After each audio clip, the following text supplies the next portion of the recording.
Tap কয়েনের combo card পরিচিতি নিয়ে আজকের যে 3টি কার্ড আমরা চয়েস করব তার জন্য ক্লিক করবেন স্টাডিতে ক্লিক করে আপনারা ডাউনে চলে আসবেন। ডাউনে এসে আপনারা TRC20 কার্ডের উপরে ক্লিক করবেন।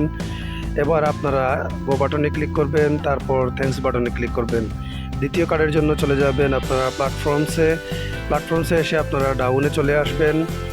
ডাউনে এসে আপনারা ইউনিসোয়াপ কার্ডটির উপরে ক্লিক করবেন, তারপর গো বাটনে ক্লিক করবেন, তারপর থ্যাঙ্কস বাটনে ক্লিক করবেন। তৃতীয় কার্ডের জন্য আবার স্ক্রল করে ডাউনে চলে যাবেন। এবার ট্রাস্ট ওয়ালেট কার্ডের উপরে একটি ক্লিক করবেন, তারপর গো বাটনে ক্লিক করবেন, এবার থ্যাঙ্কস বাটনে ক্লিক করে আজকের 3,20,000 কয়েনের রেওয়ার্ডটি কালেক্ট করে নেবেন। সাথে সাথে আপনাদের অ্যাকাউন্টে 3,20,000 কয়েন অ্যাড হয়ে যাবে। প্রতিদিনের কম্বো কার্ড পরিচিতি পেতে হলে আমাদের ইউটিউব চ্যানেলটি সাবস্ক্রাইব করবেন এবং টেলিগ্রাম চ্যানেলে জয়েন হয়ে আমাদের সাথে থাকবেন। আজ এ পর্যন্ত। ভালো থাকুন, সুস্থ থাকুন। ধন্যবাদ সবাইকে।